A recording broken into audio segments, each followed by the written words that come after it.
Here's a few tips for negotiating repairs when you're buying a house in South Carolina. First and foremost, a reminder for everybody, even real estate agents, the paperwork we're going to use to submit this request to the seller is called the repair amendment/addendum to the agreement. And the key word there is agreement. If both parties cannot agree, we all go home. So if you are a buyer, keep that in mind. We need the seller to agree here. Now, does that mean you don't ask for everything you want to ask for? No, you can ask for as much as you want, but here's what you have to keep in mind. The seller can always just say no, kick rocks. So what I would advise my clients to do is prioritize their list. Even if you're asking for every little thing, let's prioritize this stuff so we know it's important to us up front, because if the seller says no to most things but not all, we need to understand what our next move is from here, okay? Plus, that's going to help us communicate to the seller what we actually want here. That often helps us reach that important agreement that we need to move forward. Now,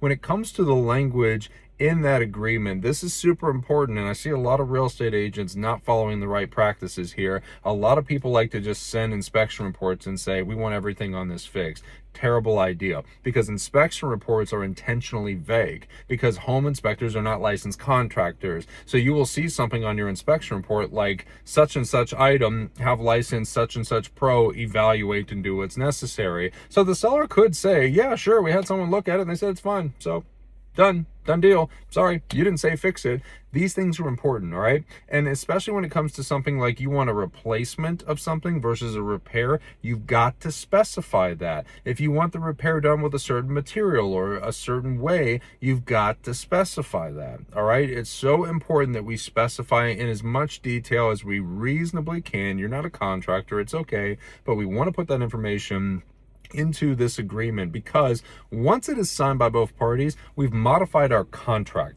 All right, we have a new contract that now has this attached to it. So that is the goal here. It's not to have some back and forth. It's not to just show people photos and assume they'll do what we want. We have to communicate and get this stuff in writing. So in summary, remember, the seller doesn't have to do anything. You have to prioritize your stuff if you want to get more done, and you've got to specify exactly what you want if it's important to you. For more real estate tips, hit the follow button.